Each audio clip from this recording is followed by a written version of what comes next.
Bonsoir, everybody. Bienvenue. Je m'appelle Huw, and welcome back to the Top 14 Digest. This is your weekly short-ish podcast capturing all of the news and results in the world of French rugby, and of course, getting up to date on all of the latest gossip. I'm not my own. I'm joined, as always, by my co-host from the Atlantic Coast, Madame Maz Mac. Bonsoir, Maz. Bonsoir, Huw. How are you? I'm okay. I should say, welcome back to all of our new viewers and subscribers since last week. Our last episode was our most watched ever by, and I'm not joking, a factor of 10.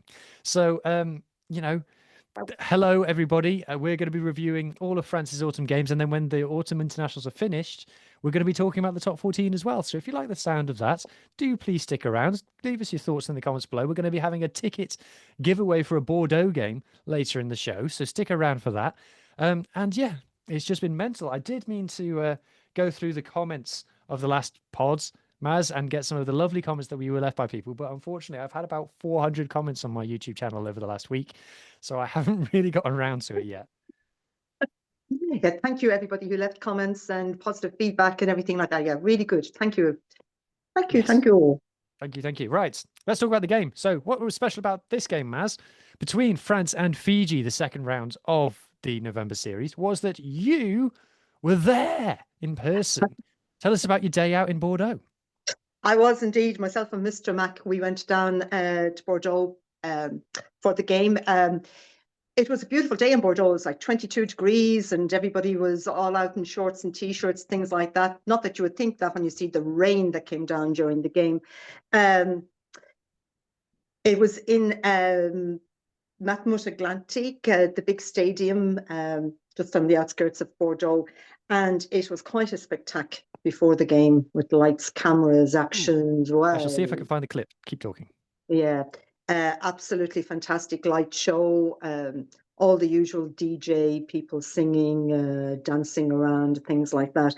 And always a good atmosphere because Fiji was based in Bordeaux for the Rugby World Cup and they were the team that France really adopted.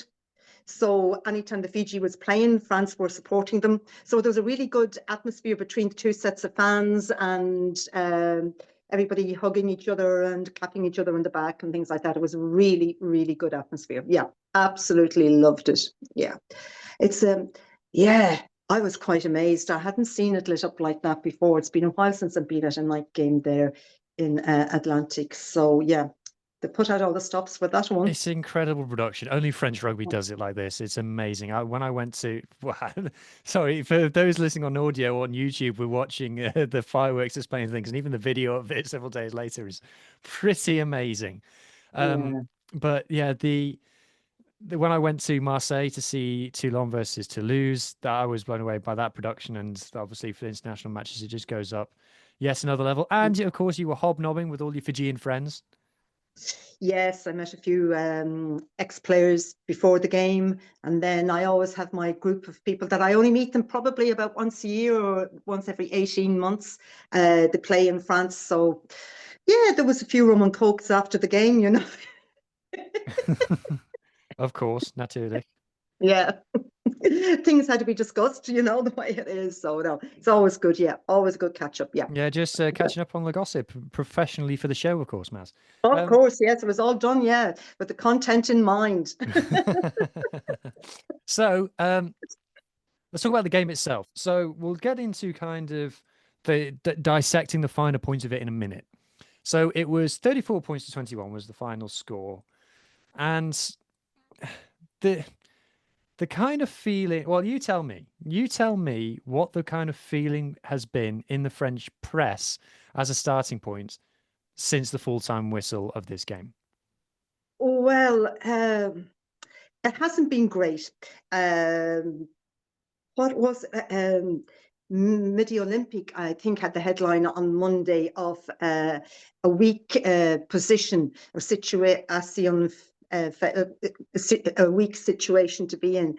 Galti, of course, comes out and gives his kind of odd after press talks, and he was saying that the game went to plan as exactly as he would have imagined it. No, I don't see how you're 21-0 up and it ending or being 21 21, just after halftime, that was part of any game plan.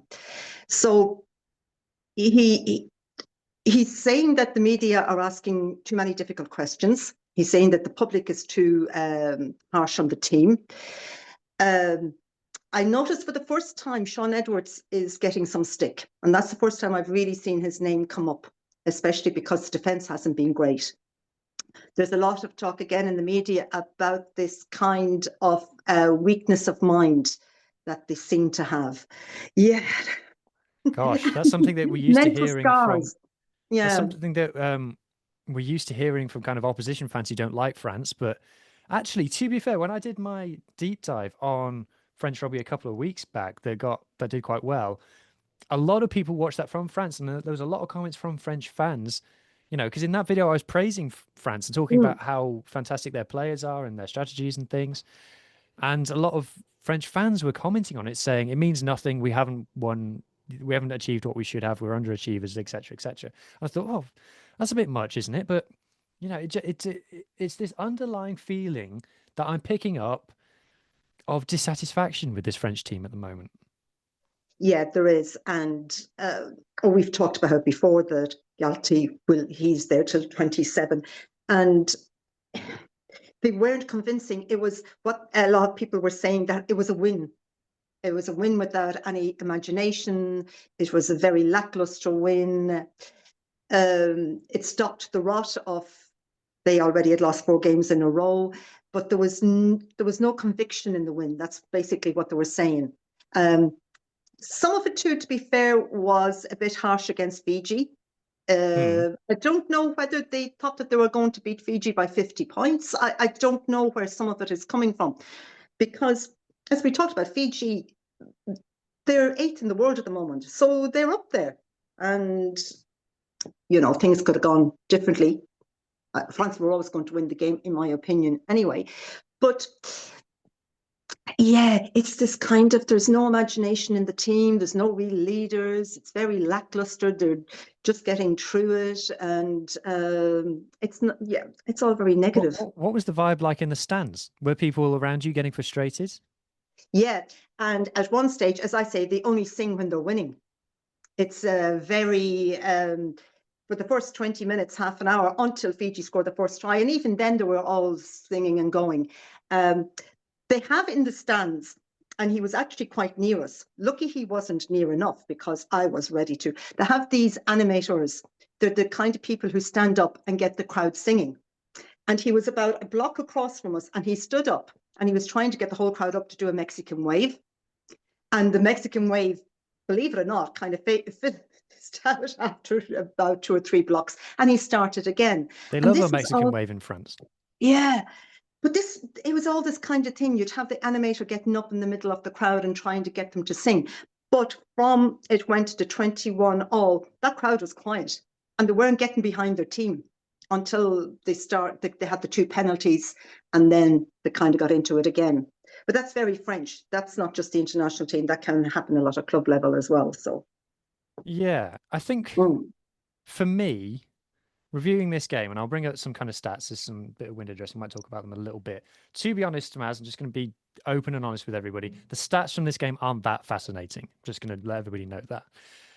I would say 2 things. Firstly, yes, Fiji are a decent team. They gave England a hell of a game the week before. They've beaten Scotland recently. I think if they played Australia right now, they beat them, etc., etc., etc. Fiji are decent. And I would say the other thing is that it was raining. And rain is the great equalizer, and the kind of jouet rugby that France like to play in the rain, it's never going to happen like that. However, the point that you make of they were 21-0 up and got to 21 all, there's kind of no real mitigation for that. And you would, if we're judging France by against the level of a team that is aspiring to be the best in the world, as in a team that was looking to beat South Africa the week before. And if you beat South Africa, you can put your hand up and say, we're the best team in the world. So they were trying to do that a week before. And now that they're giving up 3-score leads against Fiji, say Fiji for me are in and around Italy's kind of level. What kind of performance would you expect France to put on against Italy? How much would you expect them to beat them by? How much did they beat them by in the Six Nations?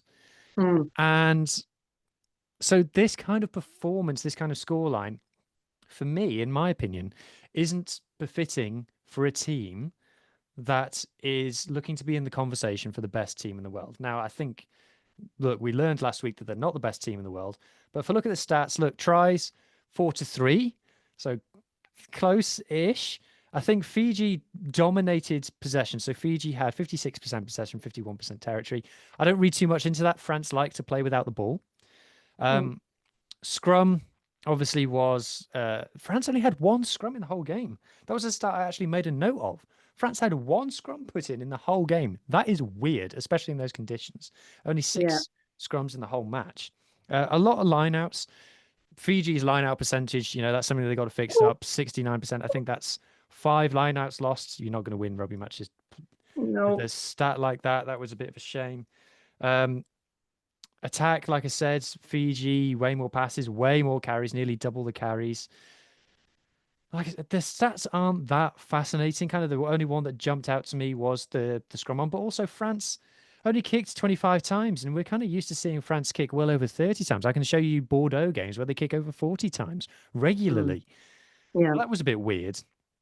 And that kind of goes to what you were saying, Maz, is that the the there just lacks a little bit of a spark in this game, and a lot of the kind of two things to it. Firstly, I'll just what we said last week, which is Roman Intermac's copping a lot of flack at the moment, and we've kind of talked about that in the past. But the other thing is, I haven't really seen, and you can tell me if I'm wrong, I haven't really seen anybody saying, "Oh my God, we need Dupont back. Oh my God, it's all because we're missing Dupont."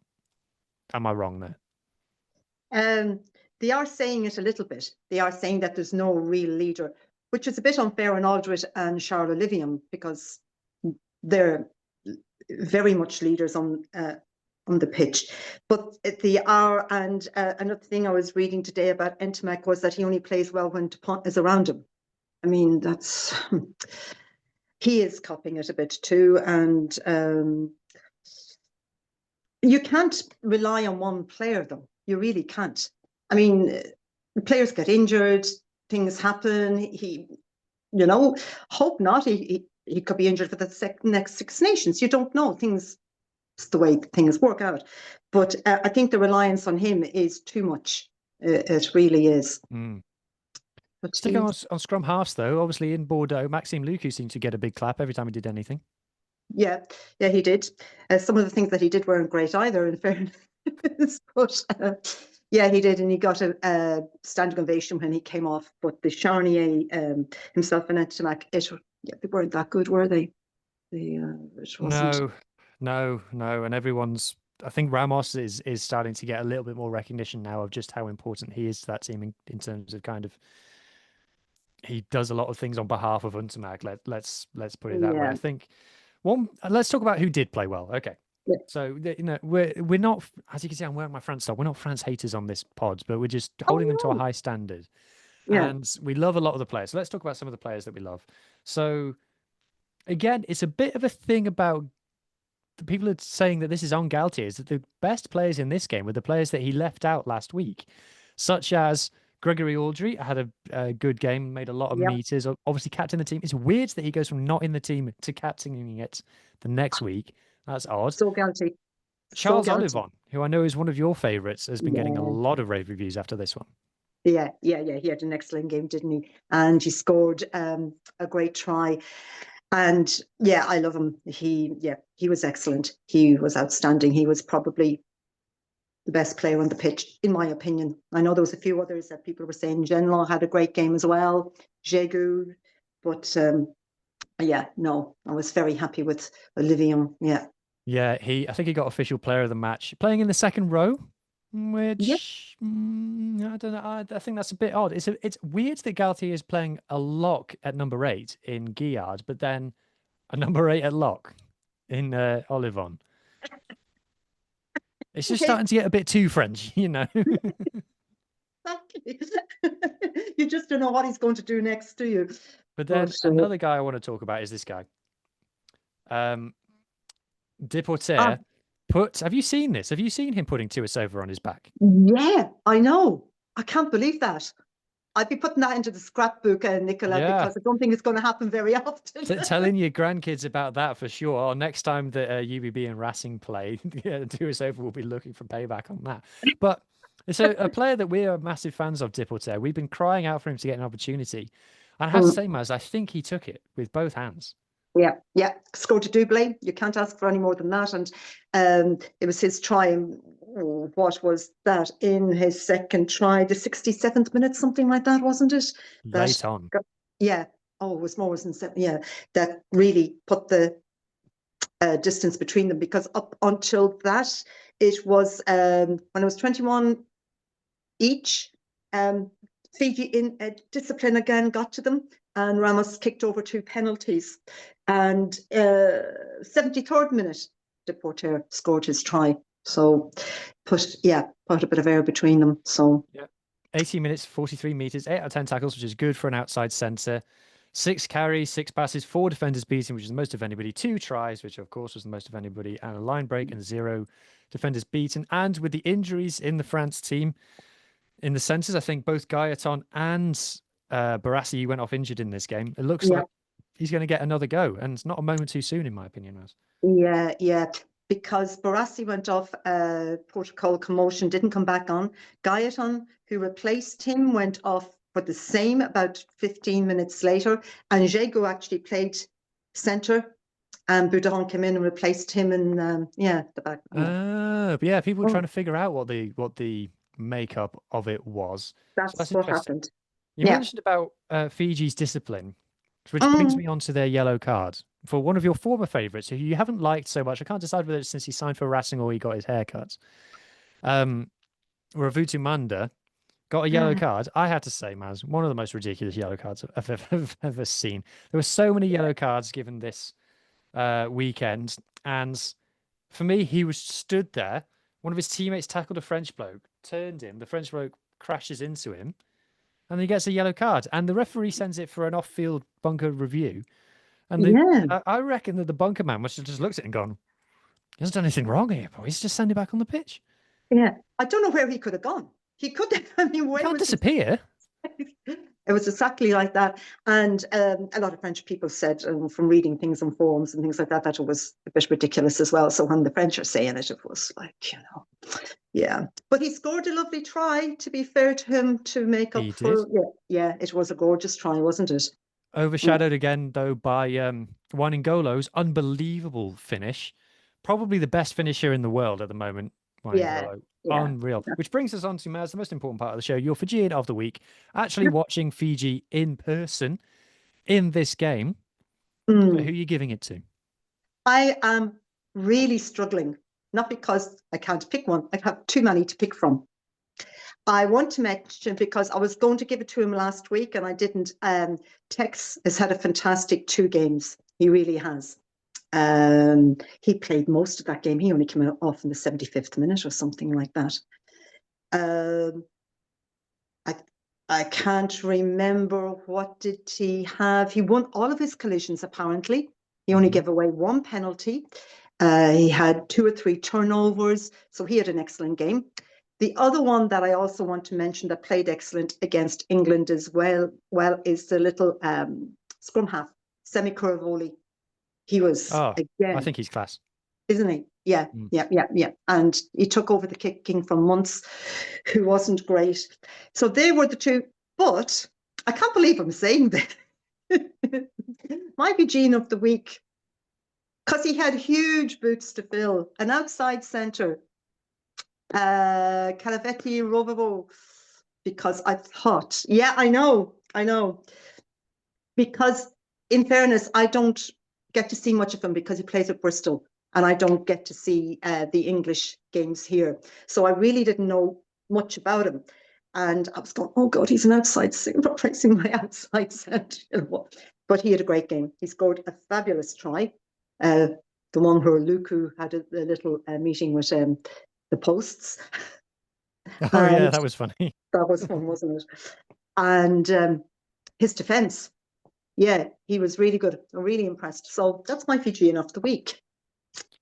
Congratulations. I have found Maxime Luku hitting the post. We'll end the chat on this game just by reviewing this.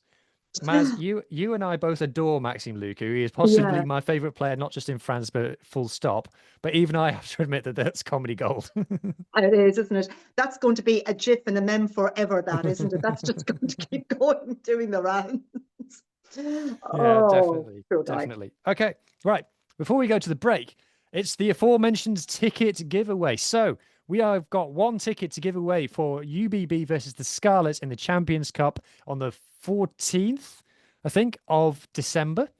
And in order for you to win that ticket from us, all you have to do is comment down below, whether you're on Spotify or on YouTube, with your best interaction with a rugby player somewhere away from a rugby ground. So you've met them in the wild somewhere. The most random, most unusual, the most funny story wins. If you leave them down in the comments, I will go through them. I will pick out my favorite story and we'll announce it in probably 2 weeks' time. I think the winner of the competition.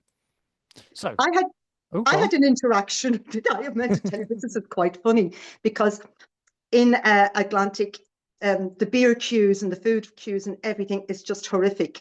And at halftime, I went out to get some refreshments, and there was a screen, thankfully, over where they were selling the beer. And when Wanakolo scored his try, I was still in the queue, and there was a top 14 player behind me who felt the need to just throw me up in the air. Oh yes, I think I remember you did tell me. You told me who it was. We should remain He unnamed. shall remain nameless. Who's Fijian? Who's Fijian? He was Richie. Okay, so yes, so leave a story like that somewhere, maybe a bit further from the ground, and you can win a ticket to UBB versus Scarlets, and we look forward to seeing you there. If you're enjoying the show so far, please consider subscribing to this here YouTube channel or following on Spotify. And if you really like what you are seeing and hearing, what you could do, only if you wanted to, is uh, get membership of this YouTube channel, HG Rugby. If you do that, you'll get access to a extra video every single week, a bonus video, whether that's behind the scenes action, outtakes, things that I thought was too hot for TV, or just extra stuff. And in doing that, you will be helping me support the channel, helping me fund things and bringing more and better content to YouTube. And that means more money spent by me to do so. So if you'd like to help me do that, then for just 99 pence a month, you can get membership. And I really, really, really appreciate anybody who goes along with that. All right, Maz, things to talk about. There's not that much left to talk about, to be honest. But one thing that I did want to mention was something that we don't often mention on this show, quite deliberately, because too many people mention it for its own good. But we'll mention it this week. Is the Pro de Deux.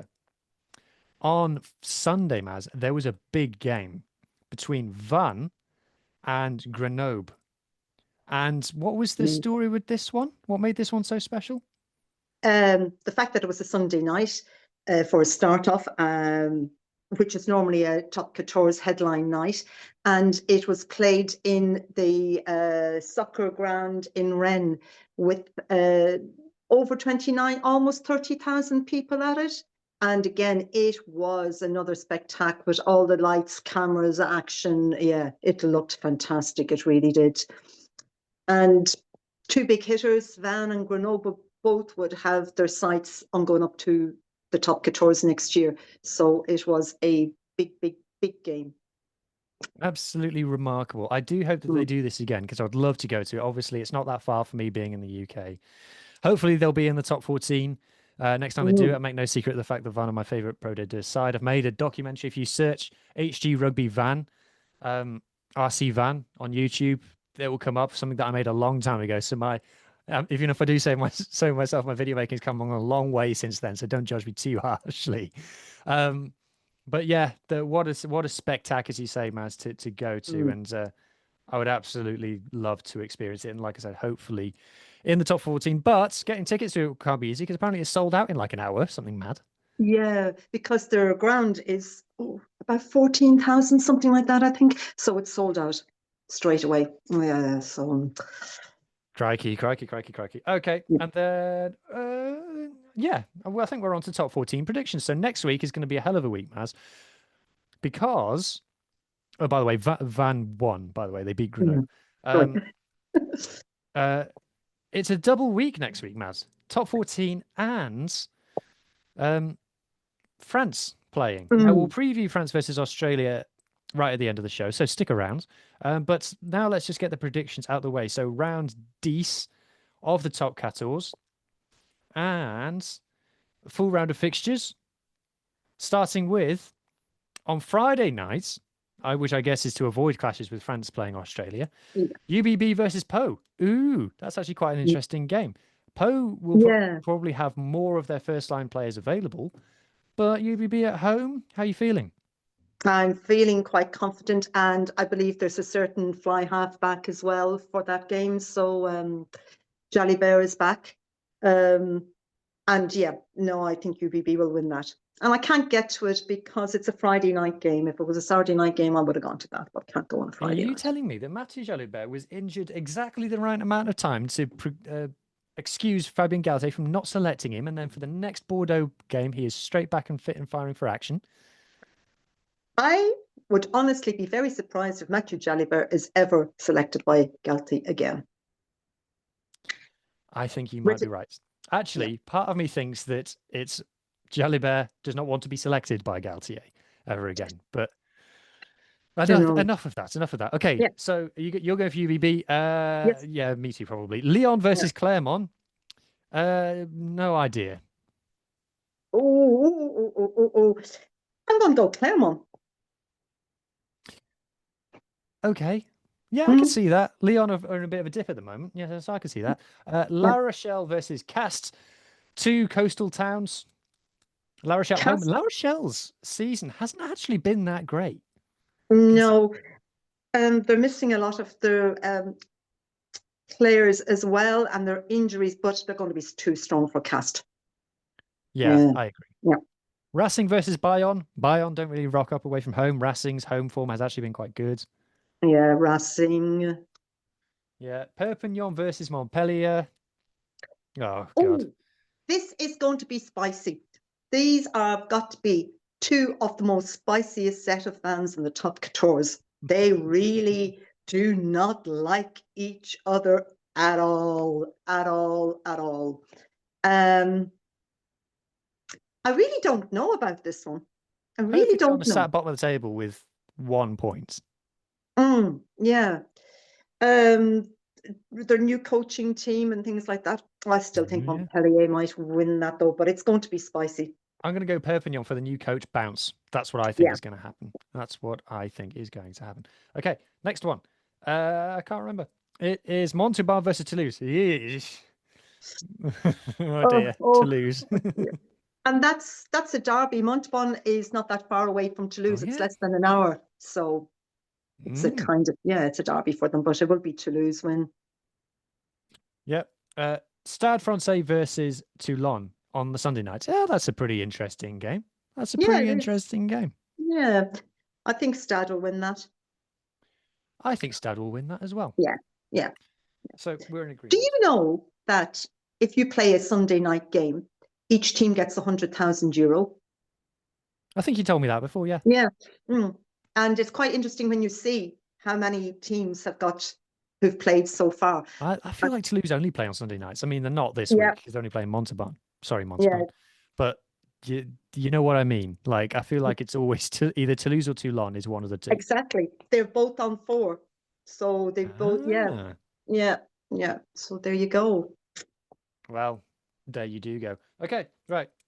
Last thing, before we preview France versus Australia, we've had the news of the new Nations League championship thingy come out, or the jet lag cup, as I call it, because of the amount of plane travel. But Wales are playing South Africa and Argentina away in successive weeks. That's a lot of jet lag, lads. And before anybody says, like, oh, in the Rugby Championship we do that. No, you don't. You have a break week between you play the different nations. Don't lie to me.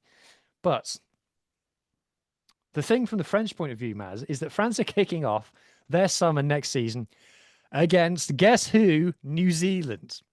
After all of the palaver that we had in the build-up for this series, they're playing New Zealand first up again. And guess what, Maz? It's 7 days after the top 14 final. What gives? Why are we going through this agony again? Yeah, I know. And it's not going down well here. And because I'm always in and out of forums and things like that and reading comments on newspaper articles. And I was reading a few people have said it, that the top 14 is vampirizing the Equipe de France, and it's like they're sucking the blood out of them, because there's so many games. You have the 26 games, and that's not including if you get to the playoffs. Then you have all your European Cup games. Players are supposed to have so many weeks rest. And I saw a few people, funnily enough, bring up things like, this should really go back to the top 12. Yeah, I know. This is how You can't all say out there that. it is. Yeah, It has to be yeah. the top 12 digest. I'll have to change all of the titles and the thumbnails and everything. Yeah, that something needs to be done. And of course, then, we can only send, we'll be sending our, third string team or something like that. But at the end, and apparently in 2018, the final of the top 14 was the first weekend in June. But people are saying, why can't they do that? But I believe it started in mid-August or something, like in 42 degrees heat and stuff like that. So it's all. And Canal Plus runs it because they have the money. They're the ones that decide, more or less. Think really and truly it is because they put so much money into it. But it's all not well and going good, down well. Maz, but all the fans keep turning up to watch the top 14. People love Yeah. it. That's why they have more of it. That's why it's such a big thing. Is because people love it. Yeah, they do love it. But even some of them are beginning to question. They're saying that this year there isn't a great quality. They were saying there's very few away wins. I think the first week there was about 4 away wins. And after that, there's some weeks where there's none or only one. And they're saying they feel that there's too much one-sidedness. There's huge score lines and things like that. So yeah, it's all a bit, people just having their whinge. But I think somewhere along the line, France is going to have to decide what to do. It's the year before the World Cup, and the World Cup's in Australia. So you really need to get your players down there to get an idea of, the atmosphere, the training grounds, the whole thing around it. The need to do that. There's some of them that I don't think has ever played in the Southern Hemisphere. And I think that if push came to shove, I think they'll find a week from somewhere. yeah, Is what I think is going to happen. I've got no evidence for that whatsoever, but I think a week is going to be found from somewhere. Maybe they'll buy another one or something. But anyway, Australia. Australia are falling apart in front of our very eyes, Maz.